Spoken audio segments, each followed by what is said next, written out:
Peace. Good morning. Happy Tuesday. And welcome to Dictation.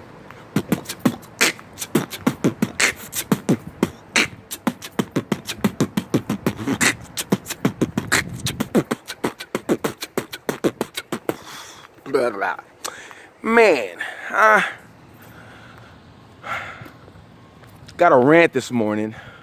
I was going to talk about all the Black Panther hype, but I figure everybody else is doing that, and I'm not much of a popular YouTuber, so I'll probably be saying a whole bunch of things that if you've seen 5 Black Panther spoiler reviews, I'll probably say everything that everybody else has already said, black and white.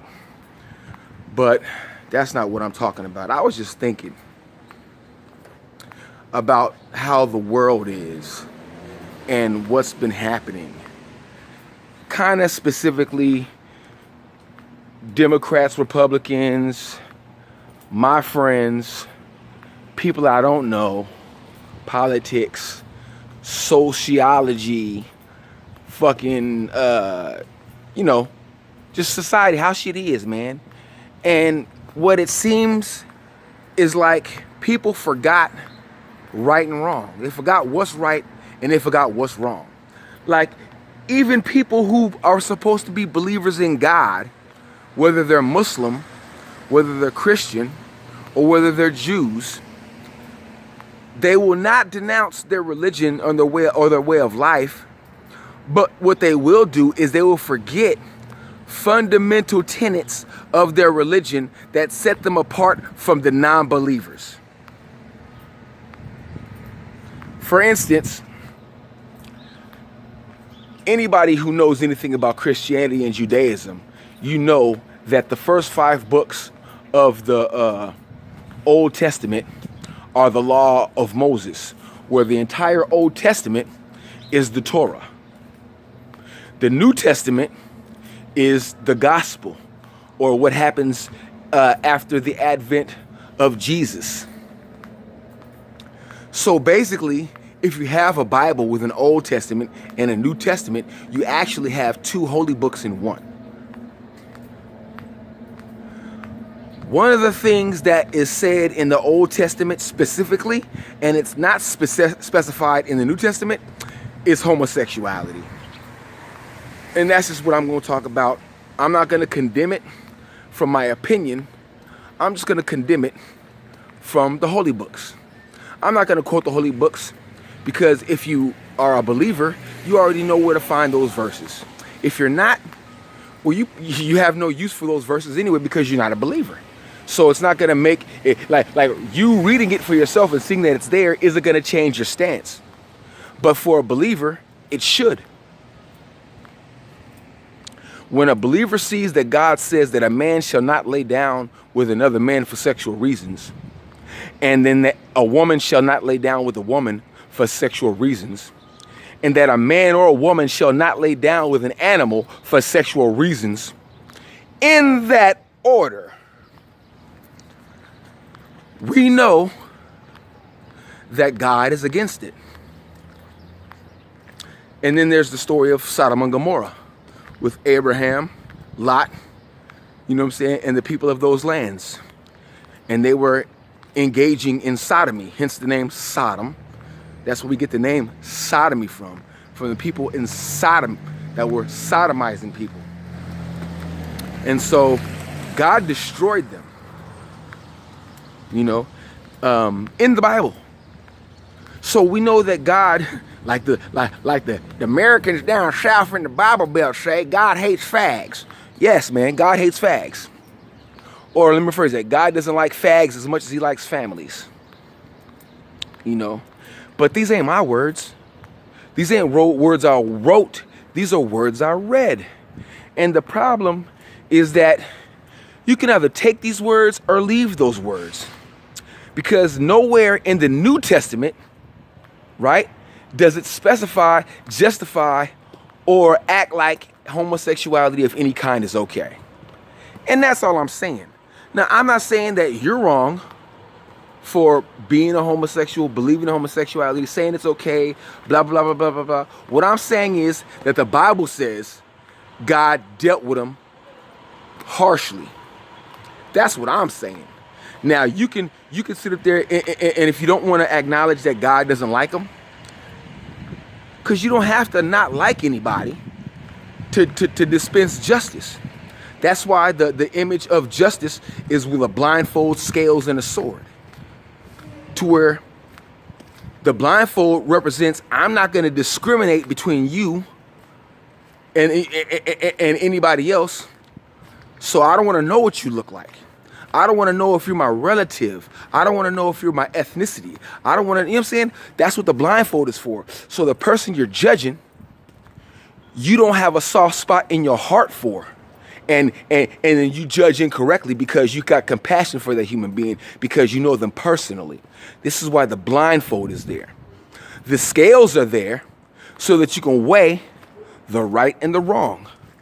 You know, it's like when my pops used to buy stuff and we used to share it, and he would break it in half.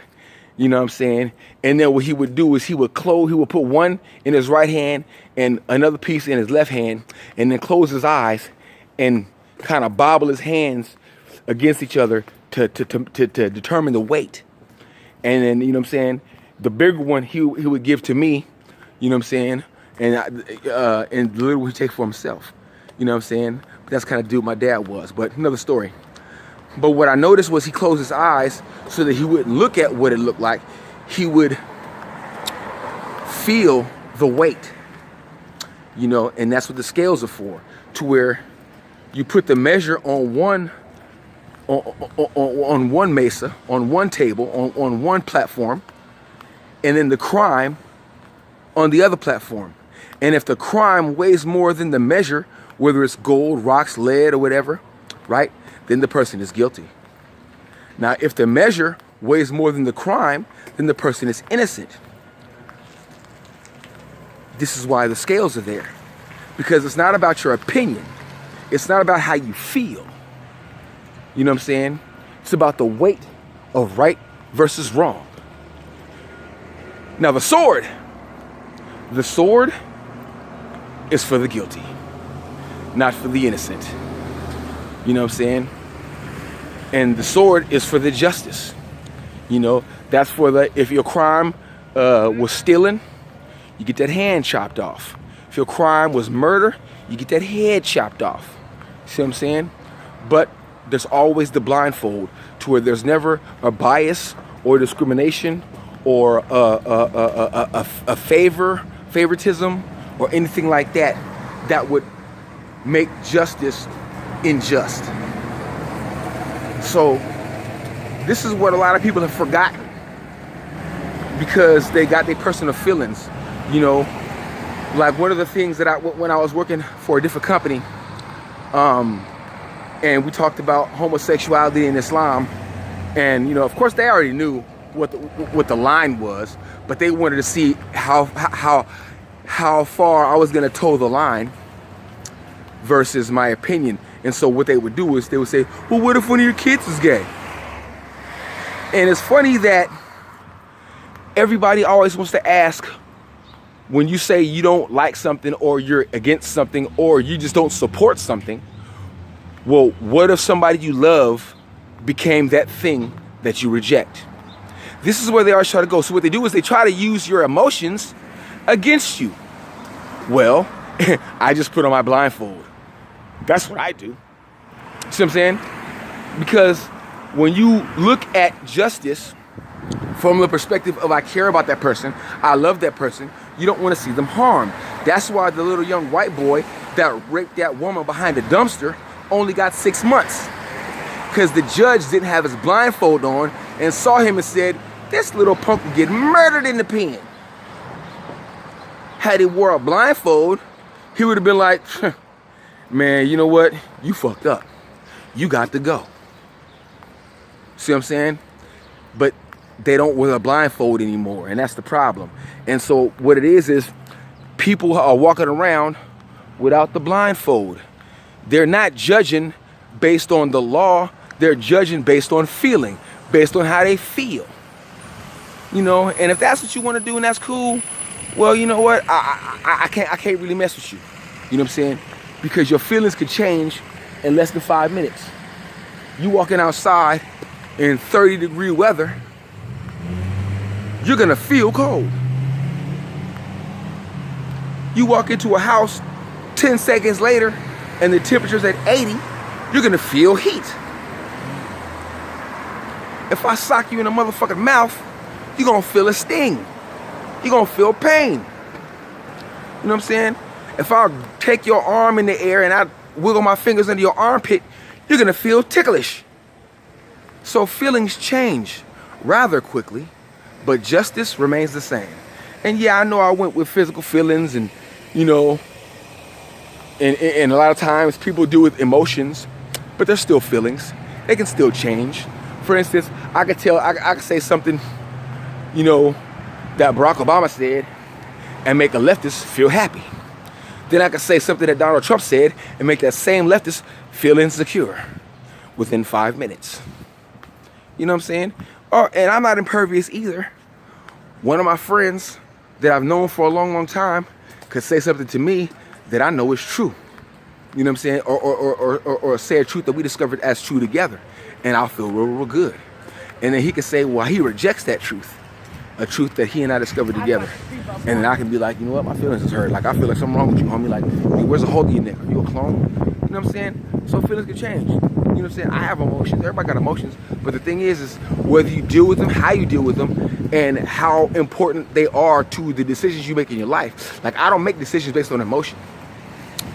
Not that I have always been like this, but I used to. And when I made decisions based on emotion, I messed up. And the problem was I wasn't basing the decision on my emotion. I was basing my decision on somebody else's. So it kind of hits home and it's personal, you know what I'm saying? And it makes you angry that you think that people are gonna be a certain way because that's how they say, because they know that if they want to kick it with you, they gotta be a certain way. But then after they get in good, they change. You know what I'm saying? They want to forget or they want to act like they done discovered something. You know what I'm saying? But it just makes me sick because it makes me want to get my Yoda on and go to Dagobah. You know what I'm saying? To get away from all these people who want to feel rather than think.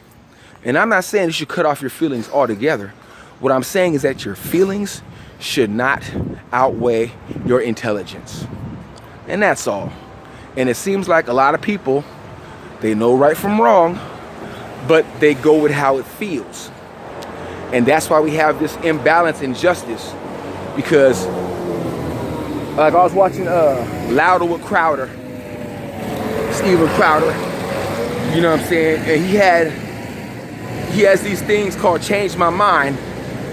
And his Change My Mind was talking about male privilege. And they ended up going into rape culture and all this old stuff. But you see, the dude that he was talking to was a moron. He was a total asshole. You know what I'm saying? He was cussing and being disrespectful. And he's the kind of person where, 20 years ago, I would have socked him up. You know what I'm saying? But what would that have done? You know what I'm saying? I was right. I would have been right. Not right in socking him up, but I would have been right in my assessment of his attitude and the fact that he couldn't be communicated with. To where, not that his mind could be changed, because it's not about changing their mind, it's about him changing Steven Crowder's mind. But dude wasn't even, he either wasn't trying to or didn't know how to, based on the fact that he deals with people in his inner circle that are highly emotional. And so if you deal with people who are emotional, that's how you're used to dealing with others in an emotional fashion. But if you hang out with smart people, you're used to dealing with smart people and you're used to coming up with arguments. And so you know, well, I can't just sit there and say, well, what if it was your daughter? What if it was your son? And expect an intelligent person to just go into to start from their heart and then go out and make a decision. See, that's incorrect.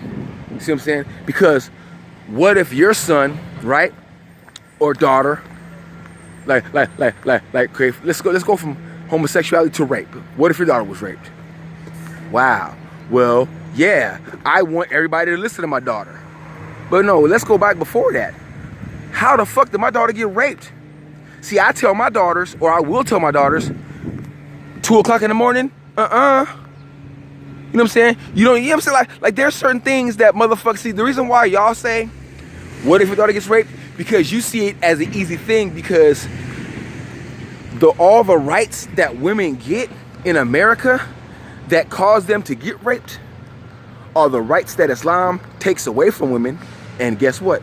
Women don't get raped unless they go outside and break those laws. You know what I'm saying? And I'm not saying that that's okay. But what I'm saying is, had they obeyed the people in the first place, the parents, the authorities, the wakils, the walis, then the bad thing that they don't want to happen won't happen. Like, for instance, I remember when I was like 4 or 5 years old, and I was across the street at one of my homeboys' houses. We was playing with like army men and some shit like that. And so it was time for me to go to the house. And my dad's pad was across the street. So I knew, based on my speed and where the car was, that if I just sprinted across the street, I could make it. However, my dad didn't know that I could make it. The car that was coming didn't know that I could make it. So as I ran across the street and made it, the car stopped, skirt the brakes, and then honked the horn at me, which made everybody in the neighborhood look up to see what was happening. And that's why I got my ass whooped. See what I'm saying? Because I was on the curb. You know what I'm saying?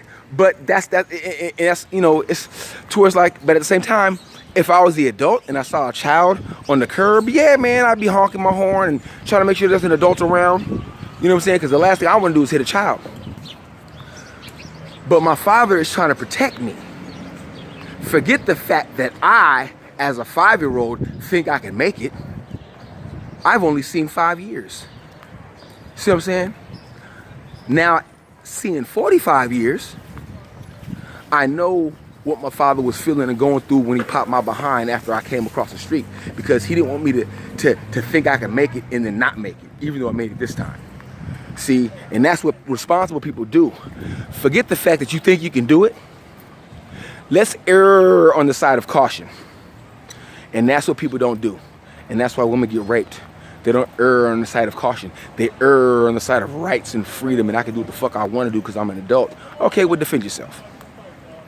See what I'm saying? Because the rule in my house is, if you follow my rules, I will defend you until death. If you break the rules, well, I don't know if I can defend you now, because you might have did some shit that I can't back up. And that's all that it basically is. So when motherfuckers want to ask you, what if your daughter got raped? Well, that's some sad shit. But wait a minute. What if your son was the rapist? How about that? Now, would you be so quick to judge? Would you be so quick to say, listen to the woman? You wouldn't want to hear, you know what I'm saying? Because of course no one's gonna think that your son is a motherfucking monster, right? Who thinks that? But we're gonna get on to part 2 in a little bit, because I'm about to go on the ground and I don't want this to be of low quality. So if you don't like what I gotta say, over your mouth and let me know how this dictates. Peace.